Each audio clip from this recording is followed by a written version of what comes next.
Romania. 2 years ago, I had travelled to these ancient lands in search of castles, history, mystery and myth. And I found all of it. But I didn't expect to find a painting that would follow me home. Bran Castle, Dracula's castle, as most of the world knows it. I had wandered through its rooms alone that morning. Stone corridors, low ceilings, the kind of silence that makes you feel like time has slowed down. And then, in the corner of one of those rooms, I stopped. There was a portrait, a woman, blonde hair, blue eyes, painted with a looseness, an elegance, the kind of brushwork that feels almost effortless until you get close enough to realise how much control it actually takes. Something about it felt familiar to me, not the subject, I didn't know who she was, not the artist, I'd never heard his name, but the feeling of it, the way the paint moved, the confidence in every stroke. It reminded me of Singer Sargent, my favourite painter. I took a photograph of it and walked out of that room, wondering if I'd ever do anything with it. I would, but not yet. When I got home, I found out the painting was by Philip de László, a Hungarian-British portrait painter who, once I started looking, I realised I should have known about years ago. And the subject was Queen Marie of Romania, a woman of extraordinary presence. You can feel it even through de László's brushwork. She trusted him to paint her in a way that would last. And he delivered. I decided to attempt a master study. For those who don't know, a master study is when you try to recreate a painting by a master artist. Not to copy it, not to forge it, but to understand it. To get inside the decisions they made, the colour relationships, the edges, the rhythm of the brushwork. You learn more in one master study than in months of painting from your imagination. Or at least that's the idea. I started it, and for a while it was going well. Then I stopped. I'm not entirely sure why. It wasn't one single thing. Part of it was distraction. Part of it was a lack of confidence. I'd been away from serious studio work for a while, and the painting was exposing that. And part of it was something harder to name. A resistance. The feeling that the painting was asking more of me than I was ready to give. So I walked away.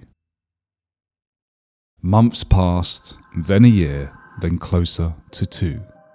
The canvas sat in my studio, facing the wall, collecting dust, as if it was some ancient artifact that had been buried and forgotten. I thought about it sometimes, not obsessively, but it was there, somewhere in the back of my mind, the unfinished queen. When I finally pulled it back out, I couldn't tell you exactly what made me do it that day, and not any other. But I sat it back on the easel, stepped back, and looked at it properly for the first time in what felt like years. And my first thought was, it's not as bad as I remembered. That's always the way, isn't it? We abandon things in moments of frustration or self-doubt, and in our memory, they calcify into failures. We assume they're worse than they are. We assume we're worse than we are. I got to work, and for a while the momentum was good, better than I expected. The painting started to breathe again. Then life interrupted again. Work, travel, the kind of low-level chaos that doesn't feel dramatic enough to blame but somehow still derails everything. A few weeks passed, then a month. The painting sat there again. Not abandoned this time, just waiting. There's a particular kind of frustration that comes with an almost finished painting. It's different from the beginning, when everything is possible and the stakes feel low. At the beginning, abandoning something feels like a choice. Near the end, it feels like a defeat. And I was not going to be defeated by this painting again.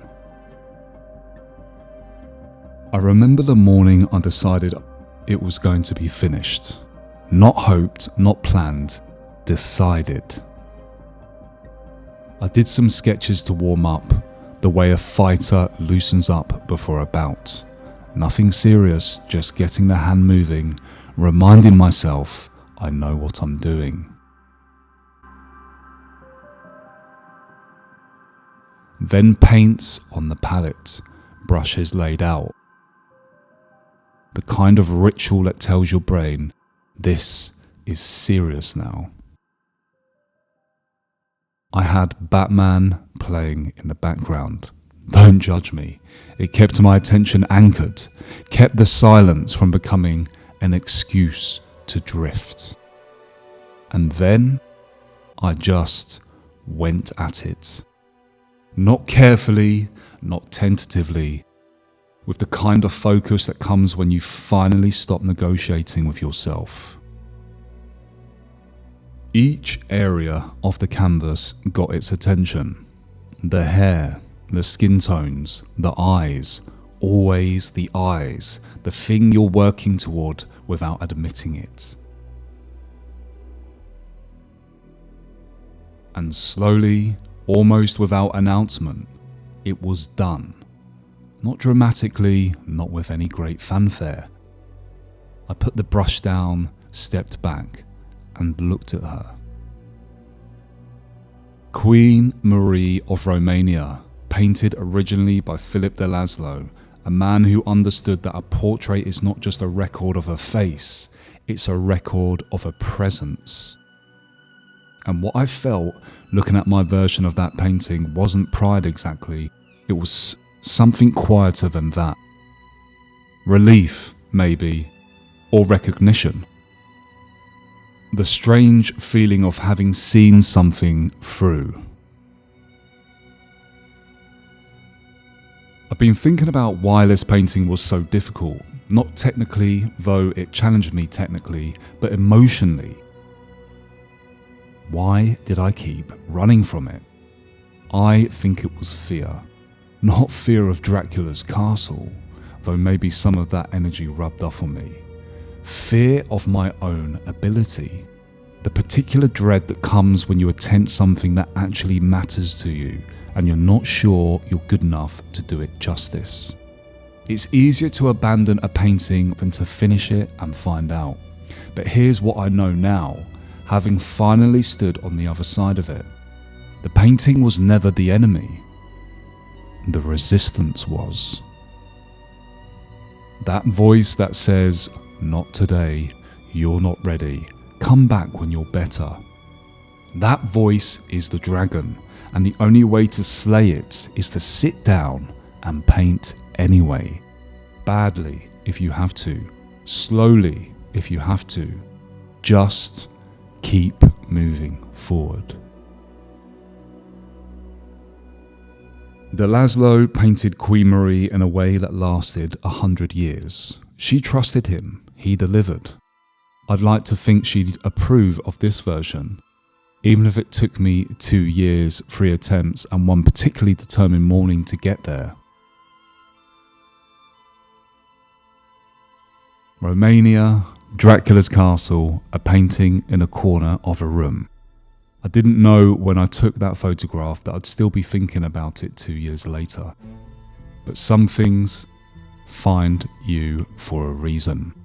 And some paintings, it turns out, won't let you walk away until you've learned what they came to teach you.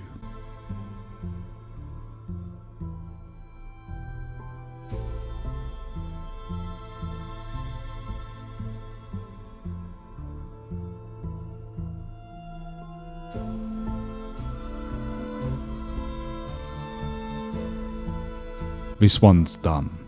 On to the next.